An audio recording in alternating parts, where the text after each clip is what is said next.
If you don't know, yeah, you don't know. Better learn your own dance too. Yes, yeah. Of course, that was a report done by Signature TV on from the governor of Enugu State to his visit to Mike Ejaya. Yes, so of course that was amazing. The legend of music. I know, right? Imagine being blessed for the work you did. 90-something. I mean, 90-something years now. This is the kind of blessing we're all asking for. And the man is going to die peacefully, happily. Yes, and it was a good thing what the governor did, of course, commissioning road, and then promising to take care of him till that's wonderful. Yes. Congratulations. I think I pray that other musicians out there, other legend of music will be remembered before their death. Sure. All right, we have a guest in our studio. We're talking about the tenure extension of Inspector General of Police. And we have Honorable Chukwudi Achife. I hope I got your name correctly. Sure. Good morning, sir. Welcome. Good morning. How are you doing this morning? I'm all right. Okay. We'll be talking about tenure extension of Inspector General of Police. What's your take on this extension thing? Well, first of all, thanks for having me. This tenure extension issue is one of those aberrational decisions that this government has been taking since they came into power, and you just don't see the need or whatever the purpose of this, except a self-serving purpose. An Inspector General of Police is about to retire, and then suddenly there's a legislation extending his tenure, and this legislation was passed in record time by the parliament of this country. This is what we call legis ad hominem, or legis persona. It has to deal with the person. It doesn't have to do with the society. The target is to help the man. Okay. So the man's benefit. Come to think of it, he has till September 24 to retire. And then we're talking about extending his tenure so that he can serve up to when he's going to be 60 this month. So, and then they want him to serve till 2007, to 2027.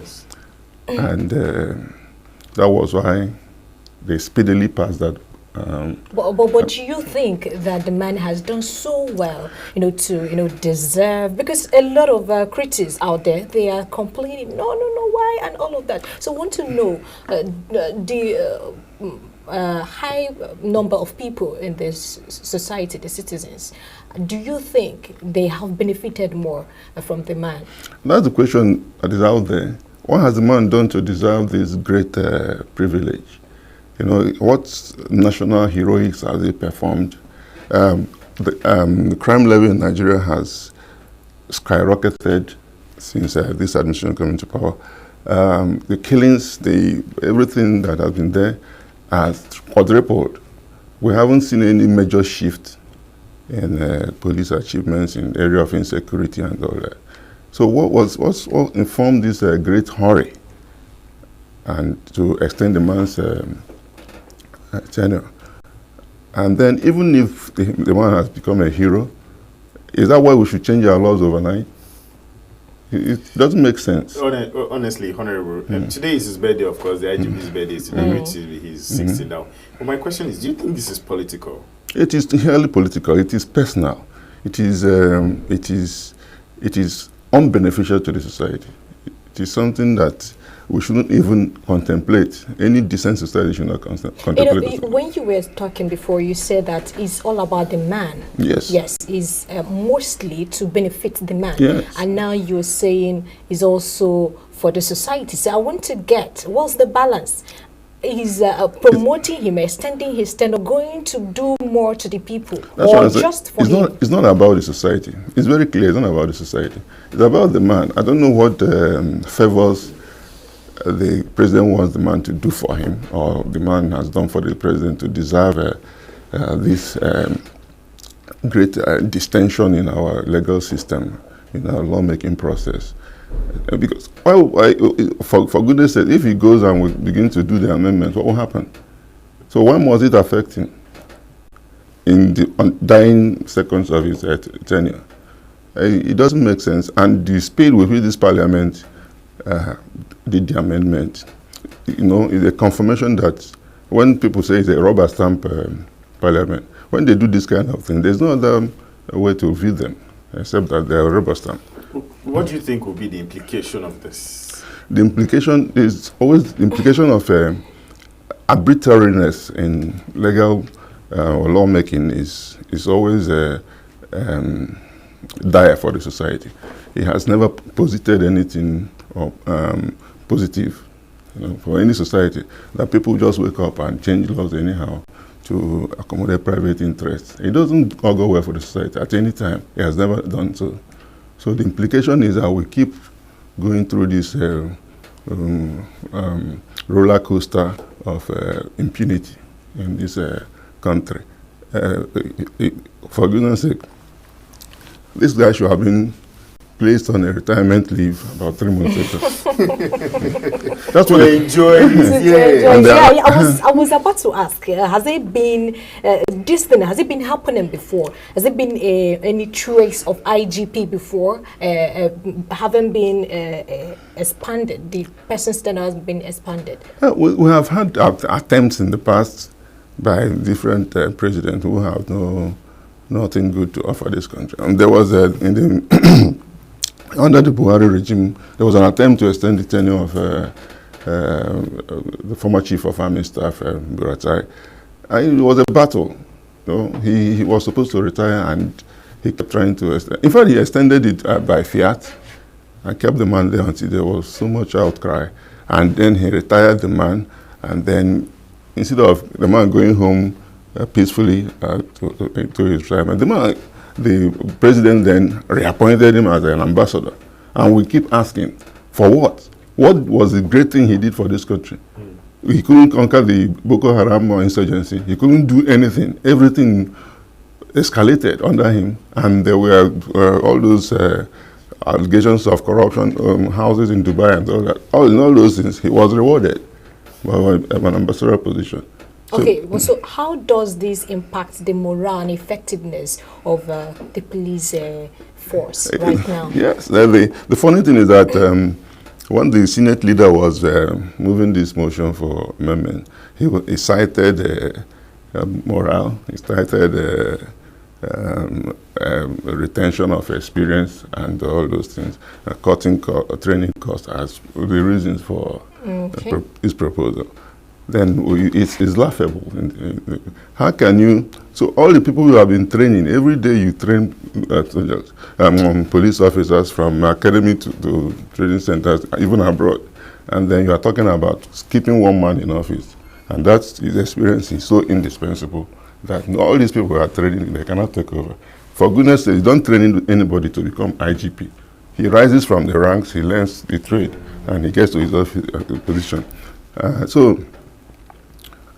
the morale of it's very clear. When somebody is sitting in office and should have gone, and then somebody who should have replaced him is still there, what happens? His morale is down. He knows he's been sidelined, and his career progression is stultified by some funny policy adjustments. So the morale is always going to be down. It will affect everybody down the line, because once there's a movement, everybody keeps moving.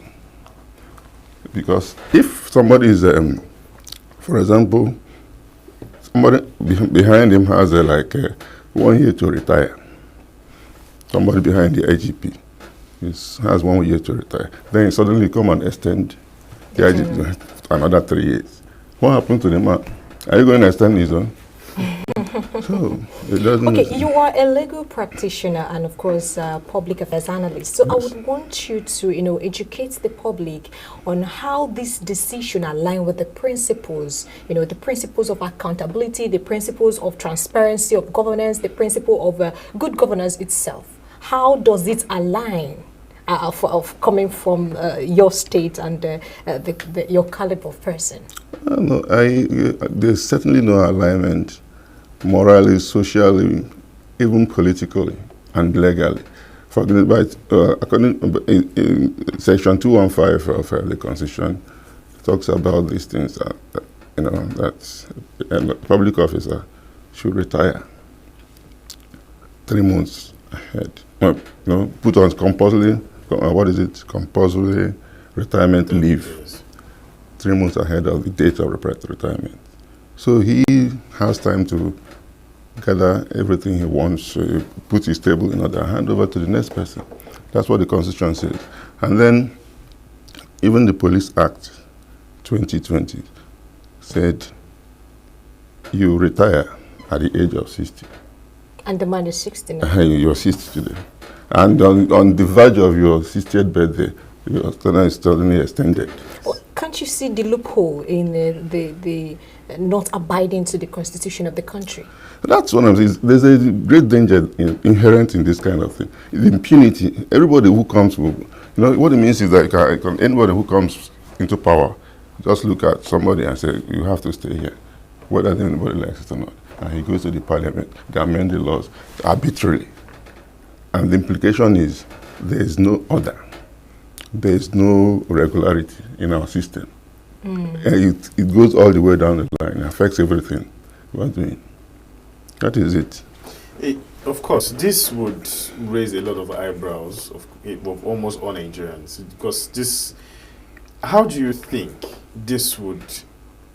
people already see the government differently. First of all, lack of transparency has been one of the major issues of the government. I mean, if the president had come out to give us particular or tangible reasons, it might be. How do you think that the public will continue to view the presidency and the federal government with such moves like this? Well, the thing is that we have noticed within this short period that the president has been in power, the level of insensitivity to public opinion and public feeling is so high. The government doesn't really care. And they have been promoting something like, what do they call it? Cronyism in the system. And it impacts on the psyche of Nigerians. If you have a government in power that is not listening to you, doesn't care about your feelings, look at everything. There's nothing the masses of this country have protested about the government addressed up to today. And it just came out from, what is it called? The end bad governance, yes. And then only to be slapped with a further increase in petrol prices and not minding the hardship we're already going through. Yeah. So where is the governance? Where is the good governance? Where is the good intentions of government? And nobody comes, like the president, nobody comes out to explain to you, this is why we did this and that's why we're going to do this thing. How it's going to impact on us positively? What is the benefit for the society? So it is impunity all the way. And this is what civil society organizations have been fighting. And talking about civil society organizations, see, there's a trend, a backward trend in this country. We're not activist enough. People no longer believe in activism. I'm not talking about going to the streets, but some of us legal practitioners, journalists, and all that, we no longer believe in activism. Maybe because it hasn't worked for some time. This kind of thing should by now attract a whole lot of, apart from outcry, litigations. In those days, even in military times, there were people who challenged these things robustly in the courts. So, but today, who can make those challenges? I know. Well, I talked about civil society organizations. Okay. So this had been their responsibility. Take these things up. But what's the process? Because some people might say, okay, let's try this. What's the process? If you consider yourself into a civil society organization, of course you already know. You are a human rights, democratic rights activist. You have an organization. When the democracy is about to be trampled upon, you go to court, find a way of stopping whatever process and going to lead to that. So should it be the individuals going to court? An individual can. We know that. does he hold any weight? Of course now, because listen, every individual in this country has a right to go to court to challenge government policies, especially if it infringes on issues like fundamental rights and other on laws of this country or constitutional issues. Yes, honorable. End bad governance in Nigeria. People came out to do their constitutional rights, which is to protest. Is their right. And they did, and now they've been given the charges of treason. do you think anybody will come out at all? First of all, I would like your reaction on that. And then do you think anybody at all will come out to say anything at this point now to the president? Anyway, well, it's not the first time it's happening in this country. All through the military times, there were people being dragged to prison. But we're no more in the military times. I know. We came back to civilian times, and there were still issues like that. It happened under Obasanjo. It happened under Jonathan, I think. Yes, the 2 journalists in Abuja were prosecuted for this kind of treason and all those things. And it is happening today. So it's not a new thing, but it shouldn't deter anybody. I regret that we no longer have the Ghanis and these other activists that we are there all the time, trying to shield the society from the impunity of the government. Okay. So, but nobody's, maybe because of economic issues and all that, or fear, but we need more people to stand up and speak through to power. Let's look at the police reform efforts and the fight against corruption. So how might these impact the police reform efforts and their enthusiasm to fight corruption? Well, of course, there's not going to be any great improvement in the enthusiasm of the police to fight corruption. Because this corruption starts from the top. There's no hope. There's no hope. Because if the man at the top is part of the corrupt system, and the corrupt system is sustaining him in power, there's nothing you can do from down under, because he is up there. Like we asked ourselves, what was it that the man did for this country spectacularly that will warrant his tenure? In emergency situations, maybe we have wars and all that, it's still not the right way to go.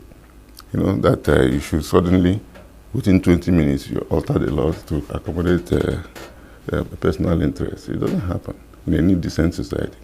Are there any constitutional or legal issues surrounding this extension? No, definitely. Well, the legal issues, one, like I mentioned, the constitutional issue, section 215, subsection 1 says you have to go on leave 3 months before the date of your retirement. He hasn't done that, so it's a constitutional breach already. And our law says that even this amendment, of course, it went through the process, even though if it happened under 20 minutes. But our law says any law that is inconsistent with the Constitution is null and void.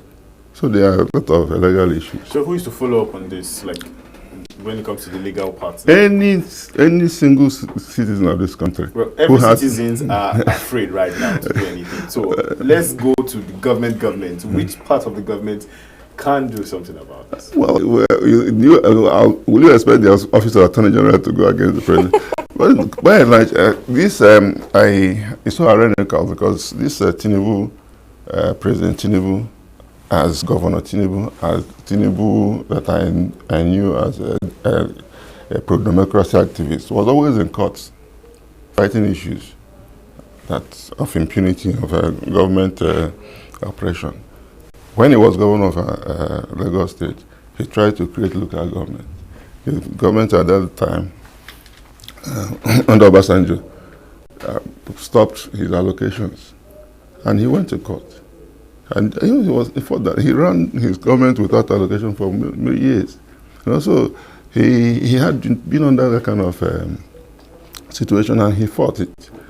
So why is everybody now afraid to fight him or fight his administration when they are definitely going off track in so many areas? Yeah? They don't really. There's no transparency in this government. There's no sensitivity. There's no, I don't understand. Some of us who are activists, we don't understand. There's no support from anywhere for activism. There's no enthusiasm for activism. And there's certainly a certain feeling of docility among the masses. Or I think the masses have given up. That's what it is. We have given up. Do you think we'll be seeing more of this prolonged tenures in office? Once, there's a saying in Igbo land, once evil takes root for a few days, it becomes the norm. So whenever there's an issue, I suspect that whenever the president or the people in power want something done quickly to protect or promote private interests, they alter our law. The parliament is so willing. We have seen that. The parliament was so willing, was so fast in approving the purchase of a private jet for the president. Are there any alternative solutions that could have been, explored instead of tenure extension? The solutions, no. Legally speaking, they won't have any. They say, come on, you go. It's not the best brain in this world. It's not indispensable. So there's no alternative solutions that should have been explored. The only thing you can do is ease him out of office, put him in charge of a police, set up a committee or a sort of commission to address a particular security problem, and make him head of it if you think he's so fantastic in handling issues. So make him head of that panel or whatever. If there, a task force or something. These are things you can do. So speaking of police and the whole saga around them right now, I don't know if you're following the issue with the Britain. Britain said he wants to come back and, he wants to come in and face the charges that has been faced. But he said he's afraid because the police will torture him. Well, the story of police and torture in this country is not new. It's not a strange thing. The thing is that this man you are charging with treason. It's not even with a breach of public peace or something. It's treason, and treason is a very serious offense. And from what they have seen, there is no guarantee that his rights will be protected and that he have a fair trial. That's what he said. And between you and I, we don't know, given the antecedents of our own police, whether they will torture him or not, I don't know. But given our antecedents, anything can happen. There's no such guarantee. If you are being accused of such high crimes abroad, you could get the fairest of care and treatment. And but for goodness sake, Nnamdi Kanu is still out there languishing in this, despite all these things. So when you look at some of these things, it doesn't give you confidence to walk into that system and expect a fair. What kind of reforms do you think can be put in place for the Nigerian police? Incidentally, Nigerian police have been undergoing reforms. Regime after regime, they've all been reforms and reforms. Even as we are speaking, there are reforms. But to what end? It comes back to who will implement those reforms. Who will have the political will to say, this is where we are going and we must get there. The reforms are things you always propose. Even the Police Act was amended recently, apart of the reforms, but the implementation of the reforms have always been a problem. Let's talk about how what roles Nigerians can play in this. So how do you think, or what do you think Nigerians can do in order to hold their leaders accountable in terms of decision making and transparency and policy? Well, the first thing or the easiest thing a Nigerian can do is to voice out his opinion. We have a whole lot of means these days.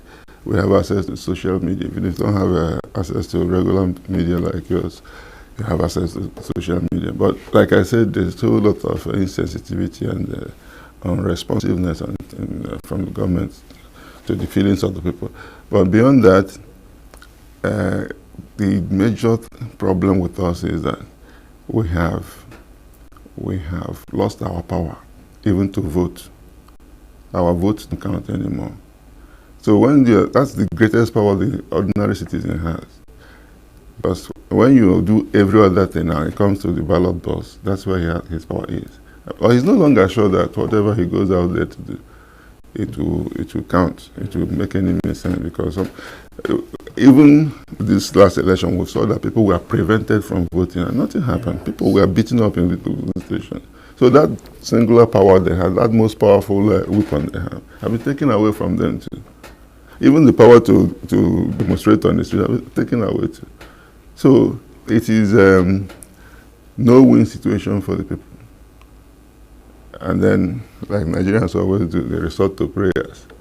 So, let's look at it at the long term, the long-term effect on governance. So what long-term precedent might the extension of this, set for other public institutions in Nigeria? Could it lead to trend of always prolonging the tenures of other officials? Of course it will lead, because once you try something and you get out with it, some other thing comes up, you try the same thing, you get out with it. So it's going to continue until somebody stands up and says no. Unfortunately, the person who should even stand up and say no to this should come from the president himself. The first step, the most potent step to take, should come from him. But what if he doesn't? So that's what we're now. Who else do you think? Well, like I said, we used to believe in activism. We used to believe in the civil society, but they too are circumscribed by so many issues, legal issues, economic issues, social issues. Sometimes even the people don't listen to you when you're talking. They say, go and sit down. Are you the only one who's affected? And so the apathy. There is so much apathy.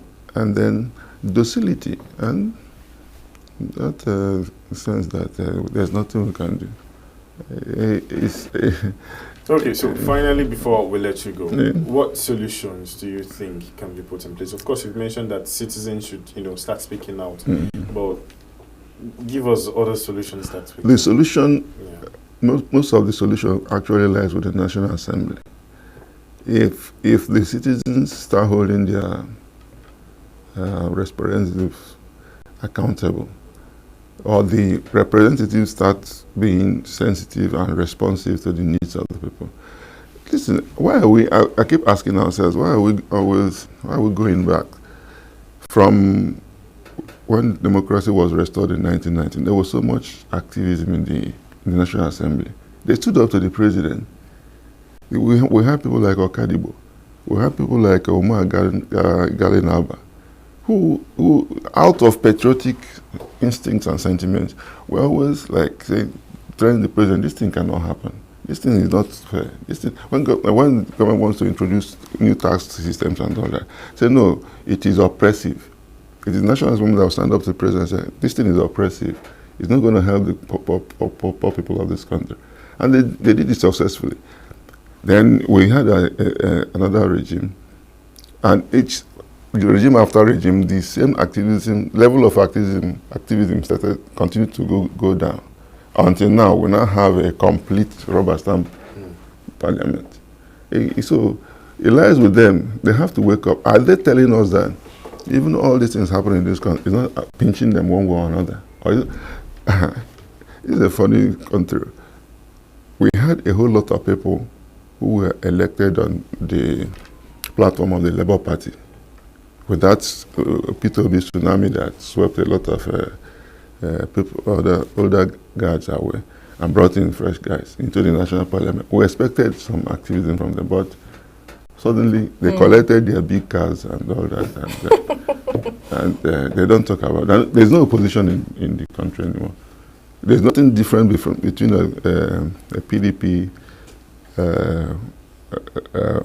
parliamentarian, a Labour parliamentarian, and APC.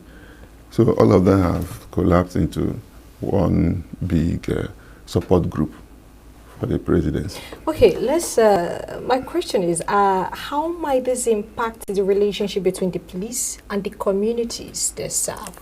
Well, when the communities look up and they observe the low morale among the police officers, they observe their willingness to engage in impunity so easily. The people also think, there's a deep-seated feeling of resentment against the force.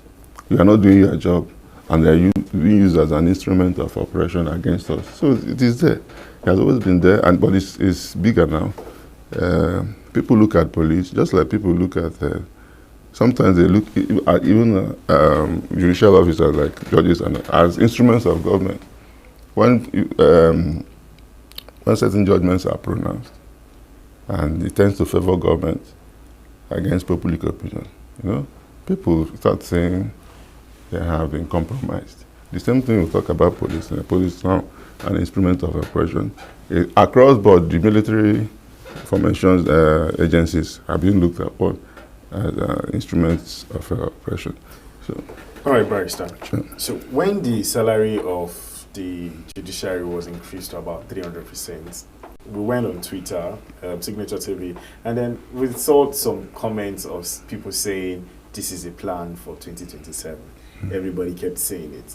Now he has done this again, and there's still some eyebrows and some comments, probably not up there, but low-key people saying that this is a plan for 2027. Do you think this is a plan for 2027? Well, from what we have seen so far, it appears there's always a plan with this government. There's always a plan. Political strategy. Yes. So, and we only pray that they develop a plan that will favor the generality of our people. They should have a plan, but let it favor us. Let it be to our benefit, enduring benefit, not for the benefit of a particular group or a few people in society. That's what we're asking for. All right, so because of time, but before you go, how has the fuel affected you? It has almost crushed me. No, he's not looking like this, actually. You're not looking like this. Yes. You don't look like fuel is affecting you. Like you have somebody who brings jerrycan for you. Okay. I should thank nature. Because if it wasn't for nature, I'd be looking so haggard. Everybody in Nigeria is just trying to not look like that. It's crushing. Okay. On a serious note, it's very crushing. But do you think there is hope at the end of the tunnel? The president or the presidents have not even offered us hope. They have not explained to us where we're going or what we're doing with all these things. I don't know. So if no hope is coming from there, where else can hope come from? Thank you. It's been an awesome time with you today, Honorable Chukwudi Achife, right? I got it right. Yes, okay, we are glad to have you come here. We always want you to be part of this discussion some other time. Thank you for coming. Thanks for having me. All right, so we'll be moving over to our Abuja studio right now to give us, they have a package for us, so renewable energy. It's an interview. Abuja studio, you're off.